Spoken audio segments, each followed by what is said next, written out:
जय श्री राम। वंदे मातरम। भारत माता की जय। साथियों, मैं विगत कुछ महीनों से आप लोगों के समक्ष भ्रष्टाचार पे अपने वीडियो ला रहा था और पहला वीडियो मैं 10 मई 2020 को लेकर के आया था और भ्रष्टाचार पे मेरा आखिरी वीडियो 1 जुलाई 2020 को था। उससे पहले 17 जून को इसी वर्ष 2020 में मैं हमारे 77 वर्षीय युवा योद्धा कृष्ण प्रकाश गुप्ता जी का वीडियो लेकर के आया था। आप लोगों ने उसे देखा, अगर नहीं देखा है तो उसे ज़रूर ध्यान से देखें, क्या है कि उन्होंने कुछ महत्वपूर्ण बातें बताई हैं। मैं पहला उन बातों को स्पष्ट कर दूं। उन्होंने इस बिजली के प्रीपेड मीटर की लड़ाई के लिए जब वो गाज़ियाबाद बिजली विभाग के मुख्य अभियंता तक पहुँचे तो उन्होंने सर्वप्रथम तो ये कहा कि आप उपभोक्ता नहीं हैं और हमारा विभाग आपको उपभोक्ता नहीं मानता है। यहाँ से असली संघर्ष शुरू होता है, उनका प्रारंभ होता है।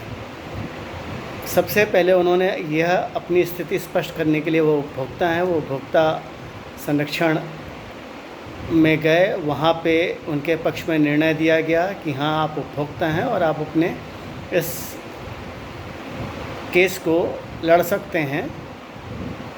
वहाँ से उनको अधिकार प्राप्त हुआ। उनके इस अधिकार से आप सभी को, हमको भी ये अधिकार प्राप्त हुआ है कि उपभोक्ता संरक्षण ने, कंज्यूमर फोरम ने यह माना कि जो अंतिम उपयोग करता है वह उपभोक्ता की श्रेणी में आता है। अतः ऐसी स्थिति में कृष्ण प्रकाश गुप्ता जी के इस प्रयास को अगर न सराहा जाए कि उन्होंने कितना वंदनीय और कितना अद्भुत कार्य किया, तो ये एक विडंबना होगी। मैंने कहा कि मेरा पहला वीडियो 10 मई 2020 को आया था और मैं अपने हर वीडियो में एक बात पे अवश्य विशेष तौर से, विशेष रूप से कहता हूँ कि हमें अगर भ्रष्टाचार से लड़ना है तो अपने पहले प्रभाव क्षेत्र को देखना है, उसे विस्तारित करना है। उसके एक प्रत्यक्ष उदाहरण के लिए मैंने 1 जुलाई को छोटे छोटे वीडियो 3 आप लोगों के समक्ष डाले थे, जिसका प्रभाव यह हुआ था कि ग्रेटर नोएडा विकास प्राधिकरण ने तत्काल संज्ञान लेते हुए वह कार्य कराया और बहुत से लोगों ने उस चीज़ की प्रशंसा भी की और कहा कि हाँ, इससे काम होता है। परंतु जो विशेष बात है वो यह कि अभी तक हम लोग एकजुट नहीं हो पाए हैं। हम लोग स्पष्ट रूप से जुड़ करके सामने नहीं आ रहे हैं। हम में से हर व्यक्ति, मैं बार बार यह कहता हूँ कि भ्रष्टाचार नहीं चाहता है। वो भ्रष्टाचार अपने लिए नहीं चाहता है, लेकिन भ्रष्टाचार हो रहा है, सामने दिख रहा है, उसमें वो कुछ करना भी नहीं चाहता है। अगर नहीं करेंगे तो काम कैसे चलेगा। इसी चीज़ पे मैंने बहुत सी बातें की थी कि मैंने यह भी कहा था कि भ्रष्टाचार असाध्य रोग नहीं है जिसका उपचार न किया जा सके। आवश्यकता है तो एकजुटता की और एकजुट हो करके आपस में मिल करके अपने प्रभाव क्षेत्र को बढ़ाने की। इसके लिए मैंने ये भी बताया था कि अपने अगल बगल घटित हो रहे हर छोटे मोटे भ्रष्टाचार को संबंधित विभाग को, संबंधित लोगों के संज्ञान में लाना, वीडियो के माध्यम से, सोशल मीडिया के माध्यम से, लिखित रूप से, जो भी माध्यम आपको लगे, लेकिन लेकर के आइए। प्रभावी उसका असर होता है और आपका कार्य भी होता है। आप समाज के कार्य में लगे हुए हैं तो आपको इस सब चीज़ का विशेष ध्यान रखना पड़ेगा। इसके साथ ही हम लोग जो बात कर रहे थे मुख्य रूप से बिजली के ऊपर अभी हमारी चर्चा चल रही थी, भ्रष्टाचार के ऊपर। तो उससे पहले कुछ वीडियो पे कुछ लोगों के विचार आए हैं। एक महिला हैं जो कि भ्रष्टाचार के विरुद्ध लड़ रही हैं अपनी सोसाइटी में। उस सोसाइटी में भी काफ़ी प्रभावशाली लोग रहते हैं और उनकी बात मैं ज़रूर रखूँगा। उन्होंने लिखा है, corruption is a very deep rooted problem. No party in command is a saint. They are all same except few. but these few are handicapped. Not easy to advise country like ours. In front of me, I can only talk of small society. She has named one particular society where she lives. And she has stated further, I am not taking the name purposely, that particular society builder, it is very near to Pari Chowk, that I can tell those who are staying. There are very few societies which is around Pari Chowk. Builder handed over the society to people of his comfort level. Meaning is very clear. So much of mismanagement yet to see anywhere. There is relay going on right from the position of the society, and she has defined relay. It is a relay race, relay of transferring the power of RDA from one group to another. How she has defined?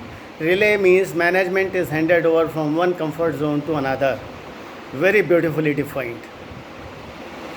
Idea behind is they all need to be looked after. यहाँ पे जो मैं बात कहता हूँ उन्होंने दूसरे तरीके से स्वीकारा है प्रभाव क्षेत्र। जो भ्रष्ट लोग हैं अपने प्रभाव क्षेत्र को कैसे बढ़ाते हैं, वो ध्यान रखते हैं कि अपनी बेंटन, अपने हाथ के पूरे कागज़ या जिसे कहते हैं डंडा दौड़, रिले रेस, बेंटन, वो दूसरे अपने ही टीम के लोगों को देते हैं जिससे कि वह स्पर्धा जीत सकें। तो ऐसी स्थिति में ये अत्यंत आवश्यक हो जाता है कि हम लोग भी जो सकारात्मक दिमाग वाले हैं और भ्रष्टाचार को समाप्त करना चाहते हैं, एकजुट होना पड़ेगा जिससे कि हमारा प्रभाव क्षेत्र बढ़े, विस्तृत हो। आगे क्या लिखती हैं? We have 4 flats illegal construction. Today people have occupied. For almost more than a year we have brought this issue in front of Greater Noida Authority and police and most respected Chief Minister. Till today nothing has happened, only authorities are playing comfort game among each other. They are waiting for people to get tired and fed up or waiting for those to die who have brought this issue and few more issues related to our society. So I salute our police and authority. ये बड़ा व्यंग्यात्मक अंतिम line है. So I salute our police and authority. Salute for what? For not doing their job. कहने का आशय यह है कि आपको हर चीज़ को कैसे क्या करना है, हर एक में काम करने में जब आप प्रक्रिया से, प्रोसेस से जाते हैं तो उसमें एक कष्ट होता है। और ये जो अथॉरिटी है, ये प्रशासन है या जो विभिन्न विभाग हैं, वह ये देखते हैं कि व्यक्ति या समूह ये दौड़ दौड़ करके थक जाए और अपनी साहस और सामर्थ्य के बाद वो थक करके जब बैठ जाए तो वो शांत हो जाएगा, अपने आप ये चीज़ ऐसे ही चलती रहेगी। अब समय परिवर्तित है, हम लोगों को एकजुट होना पड़ेगा। सोशल मीडिया का प्लेटफॉर्म है, यूट्यूब है, व्हाट्सएप है, ट्विटर है, फेसबुक है, इंस्टाग्राम है, लिंक्डइन है, सब जगह आप अपनी बातों को डालिए, छोड़िए मत। छोड़ना नहीं है, गलत लोगों को छोड़ा तो वो आपसे आगे बढ़ेंगे और आगे परेशान करेंगे। इसका यह अर्थ नहीं कि जब आपको परेशान किया जाए व्यक्तिगत रूप से तभी आप लड़ें। आप किसी की भी लड़ाई को देख करके आप ये कर सकते हैं। मैंने पहले भी बताया था, मैं पिछले 3 दशकों से भ्रष्टाचार के विरुद्ध लड़ रहा हूँ और अपने स्तर पे बराबर लड़ रहा हूँ। और ये सारे के सारे भ्रष्टाचार कहीं से भी कोई नहीं कह सकता है कि मेरे विरुद्ध कुछ हुआ है तो मैंने लड़ना प्रारंभ किया है। मैंने किसी के विरुद्ध होते हुए देखा है, वहाँ पे मैंने इसका विरोध करना शुरू किया है। उसकी वजह, उसके कारण से जो जो कष्टों से मुझे, मेरे परिवार को सामना करना पड़ा है, वह एक अलग विषय वस्तु है। लेकिन महत्वपूर्ण यह है कि आपको इसके लिए स्वयं कमर कसनी होगी, कोई और नहीं आएगा। मैं हमेशा यह बात भी कहता रहता हूँ कि इन भ्रष्टाचार के युद्ध के आप ही कृष्ण हैं, आप ही अर्जुन। आपको कृष्ण तो मिल सकता है लेकिन अर्जुन आप ही हैं। तो आपको अपना प्रभाव क्षेत्र बढ़ाना है। इसी में मैंने आप लोगों को बताया था कि हमारे जो 77 वर्षीय योद्धा हैं, इन्होंने जो बातें की थी, उन्होंने एक ट्विटर का संदेश भी प्रेषित किया था जिसमें लिखा है see the notice of NPCL। कोई चक्रेश जैन है, ट्विटर पे, see the notice of NPCL, they are better than your PVVNL insensitive discom you are at MD PVVNL, please act fast and strong against the builders and association, already 10 cases filed in CGRF Meerut, कुछ तो करिए please, कब तक क्यूट्स होते रहेंगे, implement UPERC and CGRF orders dated 21/2019। इसी में जो इसी तरीके से जिस सोसाइटी में मैं रह रहा हूँ, यह भी परी चौक के काफ़ी पास है, परी चौक से लगा हुआ नहीं है, परी चौक से करीब 3-3.5 किलोमीटर की दूरी पर है। और तो वहाँ पर वहाँ के जो जनरल सेक्रेटरी हैं उस सोसाइटी के, उन्होंने NPCL के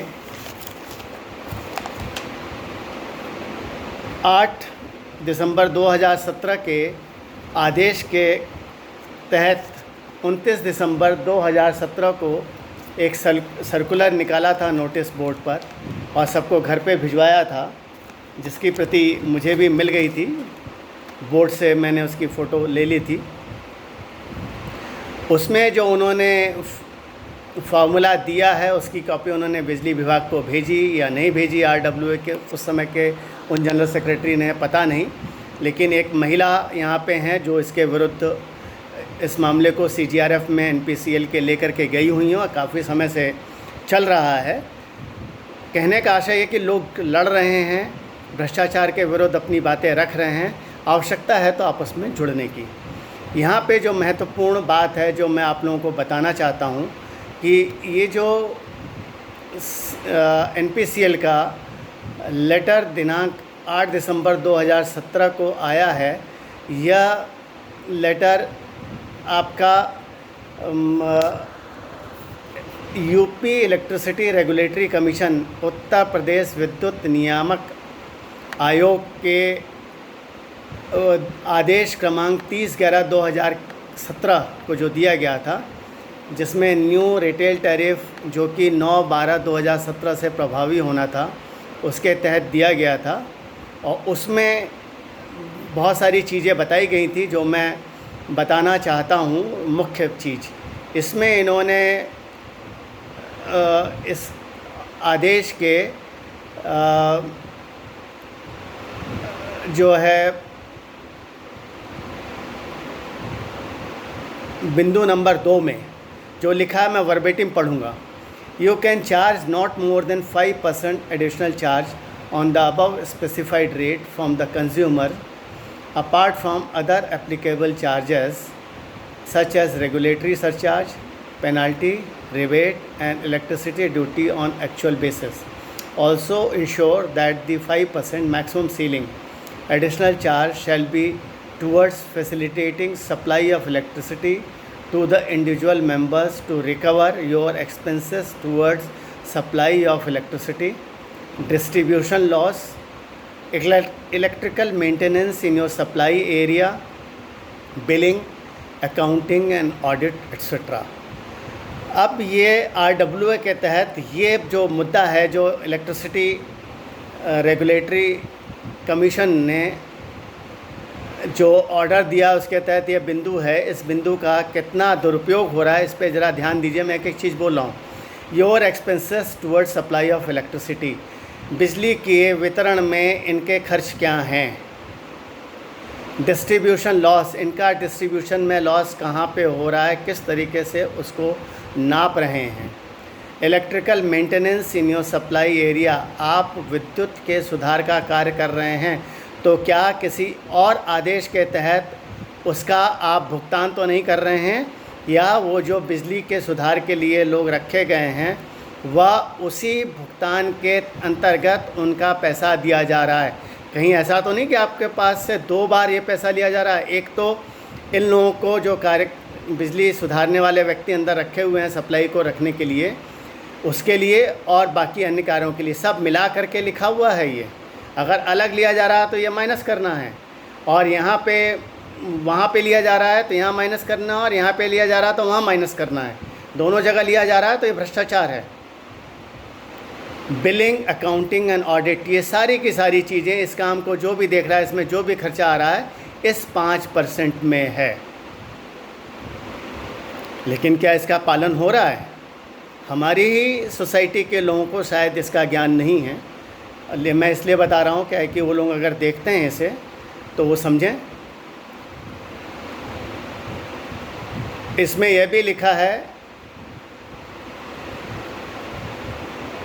अब मैं आगे का जो बताना चाहता हूँ वो है ये बिंदु क्रमांक 4 में वर्बेटिम मैं पहले पढ़ूँगा। NPCL ने जो UPERC के आदेश के तहत लिखा हुआ है, you should provide monthly electricity bills to all consumers of your society, colony, group housing, showing the details of electricity charges including the fixed, variable, energy charges and additional charges. The sample bill format is attached herewith. इसके संग आगे जो नीचे लिखा हुआ है, it is made clear that, 5वां बिंदु है, it is made clear that apart from the electricity charges, any other charges, that is common area maintenance charge, water charges, club charges, etc. should not be deducted from the prepaid meters primarily installed for measuring supply of electricity. ये 5वां बिंदु है जो कि UPERC का है, वो जैसे NPCL पे लागू है वैसे ही पूर्वांचल विद्युत वितरण निगम पे भी लागू है, जो कि गाज़ियाबाद उस क्षेत्र में कार्यरत हैं। यह किसी को इससे छूट नहीं है, कोई इन कानूनों से ऊपर नहीं है। तो जो 77 वर्षीय योद्धा ने अपनी बात रखी हुई है वो इस चीज़ पे संज्ञान देने वाली बात है।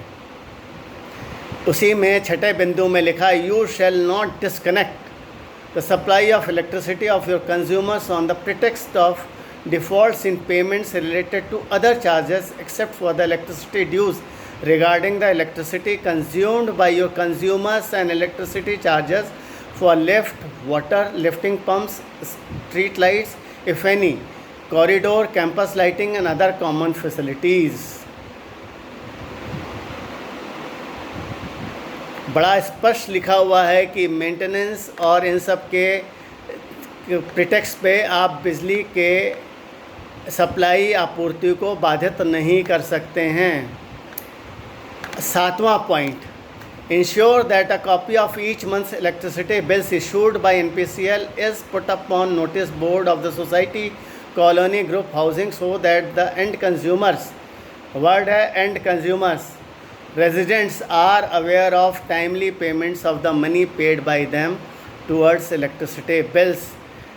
क्या बिल आया है, समय से दिया जा रहा है कि नहीं, उसके पुष्टि के लिए नोटिस बोर्ड पे इसे हर माह लगाना आवश्यक है। और 8वां point, you are required to submit to NPCL the monthly statement of electricity consumption of your society, colony, group housing society, mentioning there in the energy consumed by all the individual consumers. बड़ा clear लिखा हुआ है, energy consumed by all the individual consumers, amount serialized from all individual consumers, rates charged etc. and amount paid to the licensee for every billing cycle on half yearly basis. हर अर्धवार्षिक पे आपको 6 महीने का पूरा विस्तृत ब्यौरा देना है। ये बिंदु नंबर 8 में बड़ा स्पष्ट रूप से लिखा हुआ है। ये NPCL ने भेजा है लेकिन आदेश UPERC का है, इसे समझना होगा। You shall arrange to get your accounts audited by CA mandatorily. The audited accounts will be made available to the end consumer residents within 3 months of the closure of that financial year. If you fail to do so, then the consumers may approach the Consumer Grievance Redressal Forum CGRF, जो भी उनका area है, for the redressal of their grievances. ये सारी चीज़ें तो लिख दी हैं, परंतु क्या यह हो रहा है, या हो रहा है तो कितना प्रभावी है, इसके लिए कौन उत्तरदायी है? इसके लिए उत्तरदायी स्वयं हर उपभोक्ता है। आप वहाँ सो रहे हैं तो कोई कुछ नहीं कर सकता। NPCL ने अपना निकाल दिया आदेश, यूपी ईआरसी के आदेश के अंतर्गत। इसी तरीके से पीवीवीएनएल ने भी निकाला होगा और इलेक्ट्रिसिटी जो सप्लाई पार्टीज़ हैं उन्होंने भी ये निकाले होंगे। उससे महत्वपूर्ण ये है कि क्या उपभोक्ता ये कर रहा है। यहाँ पे एक बात जो मैं बार बार कह रहा हूँ, जो हमारे योद्धा ने कृष्ण प्रकाश गुप्ता जी ने जो बात अपनी कही है और अपनी पीड़ा के संग कही है, उनकी बातों को और समझ सकें, उनके वीडियो को देखें। और निवेदन है कि भ्रष्टाचार के ऊपर मेरे समस्त वीडियो को ध्यान से देखें। और मैंने आपके प्रभाव क्षेत्र को समझाने के लिए भी जो छोटे छोटे लघु वीडियो बनाए, उन्हें भी ज़रा ध्यान से देखें, तो आपको समझ में आएगा कि कैसे क्या होगा। पूरा विस्तार से अगर आप देखेंगे वीडियो, उसके लिए आपको संयम चाहिए, धैर्य चाहिए, और समझने के लिए आपको कागज़ कलम बैठ कर के बिंदु लिखने पड़ेंगे। हो सकता है तो हम लोग आपस में संदेशों के आदान प्रदान से ये चीज़ आगे बढ़ा सकते हैं, और मैं इसको आगे बढ़ाऊँगा। मैं इसको छोड़ने वाला नहीं हूँ। अगर ये इतना लंबा समय लगा है तो मैं आप लोगों की प्रतिक्रिया को देख रहा था, लेकिन मेरे वीडियो बीच बीच में आ रहे थे। मैं कहीं पे भी शांत नहीं हूँ। अब आते हैं हम इस मुद्दे पे फिर से, बिजली विभाग के प्रीपेड मीटर जैसा कि इसमें भी बड़ा स्पष्ट है, और जो उन योद्धा ने बोला है कि आप प्रीपेड मीटर जहाँ कहीं पे भी है, जिस सोसाइटी में मैं रहता हूँ वहाँ प्रीपेड मीटर तो नहीं है, लेकिन जहाँ कहीं पे भी है वह RWA किसी भी तरीके से अन्य भुगतानों के कारण से आपकी विद्युत आपूर्ति बाधित नहीं कर सकता। अगर वह करता है, आप प्रतीक्षा न करें, तत्काल अपने संबंधित विद्युत वितरण विभाग को लिखें। अगर वह नहीं सुनता है तो वहाँ के CGRF को लिखें, और ट्विटर और फेसबुक और सभी प्रचार प्रसार माध्यमों का सहयोग लें, छोड़ें नहीं।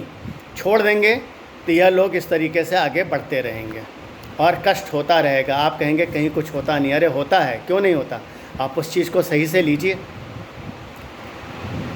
दूसरा जो बिंदु है, जो कि शर्मा जी ने अभी, हमारे जो उत्तर प्रदेश के विद्युत विभाग के मंत्री हैं SK शर्मा जी, श्रीकांत शर्मा जी, उन्होंने अभी ये रखा है कि जितने भी विद्युत उपभोक्ता अपना व्यक्तिगत विद्युत आपूर्ति चाहते हैं बिजली विभागों से, वो ले सकते हैं। लेकिन उन्होंने भी बहुत सी बातों को संभवतः संज्ञान में ना लिया हो, कि वो अपने काम में बहुत व्यस्त रहते होंगे, और उनसे तक भी अगर ये श्री SK शर्मा, श्रीकांत शर्मा जी तक मेरी ये बात पहुंचती है, पहुंचाई जाती है, तो अवश्य वो इस चीज़ पे संज्ञान लें कि मैं बार बार इस चीज़ को बोल रहा हूँ कि जितने भी गृह स्वामी हैं, भवन स्वामी हैं, फ्लैट स्वामी हैं, सारे के सारों ने बिजली के मीटर के लिए स्वयं भुगतान किया हुआ है, यह उनका मीटर है। तो बिजली विभाग किस प्रकार से, कैसे कह रहा है कि आपको 50% होना चाहिए। अरे मेरा बिजली का मीटर है, मुझे चाहिए आपसे बिजली। दूसरा, वो आड़ क्यों ले रहा है 50% की? क्यों बाध्यता है 50% की? कोई बाध्यता नहीं है। क्या है कि ये विद्युत आपूर्ति कंपनियों को बड़ा स्पष्ट रूप से मालूम है कि सभी RDWO में क्या है कि इस तरीके से है, तो कहीं ना कहीं आपस में तनातनी चल रही है। जैसा कि एक महिला ने लिखा है कि बेंटन रिले रेस की तरह है और अपने समूह को दी जाती है, और ये समूह आपस में बटे रहते हैं और उसमें इस तरीके से खींचातानी करते हैं कि लोग एकजुट ना हो पाएँ और जा ना पाएँ। तो उसका सीधा सा उपाय है, मैंने पहले भी बताया, अगर कोई काम करना चाहे तो क्यों नहीं कर सकता। बिजली विभाग ज़रूर कर सकती है। सरकार के संज्ञान में मेरे समझ से यह पूर्ण विश्वास है कि होगा।